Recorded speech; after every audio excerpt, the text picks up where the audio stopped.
ഞാൻ തളർന്നു വന്നിരുന്നു കേട്ടാ. നമ്മുടെ ഈ കുഞ്ഞു കുഞ്ഞു അരുവികളൊക്കെ കാണിക്കാൻ വേണ്ടിയാണ്, നിങ്ങളെ പ്രേക്ഷകരെ കാണിക്കാൻ വേണ്ടിയാണ് ഞാൻ ഇങ്ങനെ വന്ന് തോട്ടിൻ്റെ കരയിലിരിക്കുകയാണ്. നമ്മളിവിടെ തോടെന്നാണ് പറയണത്. നമ്മൾ അരുവിയെന്നും പറയും, തോടെന്നും പറയും. നമ്മൾ തിരുവനന്തപുരംകാരാണ്, അപ്പോൾ അതുകൊണ്ട് ഭാഷയ്ക്കൊക്കെ ചെറിയ ചെറിയ വ്യത്യാസങ്ങളൊക്കെ വരും. അതൊന്നും നിങ്ങൾ സാരമാക്കണ്ട. ഇങ്ങനെയൊക്കെ സംസാരിക്കാൻ എനിക്കറിയാവും, അതുകൊണ്ട് ഇങ്ങനെയൊക്കെ സംസാരിക്കുന്നത്. ആരും ട്രോൾ ചെയ്യാനും വേണ്ട. അങ്ങനെ ഞാൻ തോട്ടിൽ വന്നെത്തി. കണ്ടോ, എൻ്റെ ബാക്കിലൊക്കെ നിങ്ങൾക്ക് കാണാൻ പറ്റും. കണ്ടോ, നല്ല അരുവിയാണ്. കുഞ്ഞു കുഞ്ഞു മലയോര പ്രദേശത്തുള്ള അരുവികളാണ് ഇതൊക്കെ. നിങ്ങൾക്ക് കാണിച്ചു തരാം. കണ്ടോ, എന്ത് മനോഹരമായിട്ട് വെള്ളച്ചാട്ടം. എന്താ, കുഞ്ഞു കുഞ്ഞു അരുവികളാണ്. ഇങ്ങനെ നീണ്ടു നിവർന്ന് കിടക്കുകയാണ് നമ്മുടെ തോട്.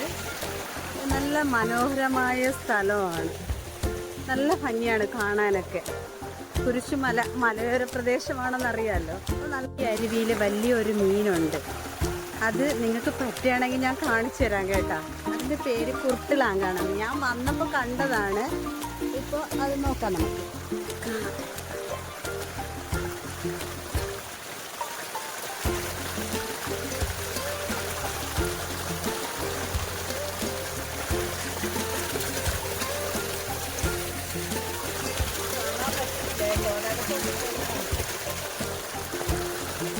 ഇവിടെ എപ്പോഴും ഇങ്ങനെ ഉണ്ടാവുന്നതാണ് കുർട്ടിലാങ്ക. നമ്മൾ വെള്ളം വറ്റുന്ന സമയത്ത് വന്നു കഴിഞ്ഞാൽ പിടിക്കാൻ പറ്റും.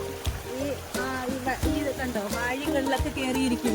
ഇതിനുള്ളിലാണ് കയറിയിരിക്കുന്നത്. ചൂണ്ടയിട്ടാൽ പെട്ടെന്ന് പിടിക്കാൻ പറ്റും. ഇതാണ് ഇവിടുത്തെ കാഴ്ചകൾ.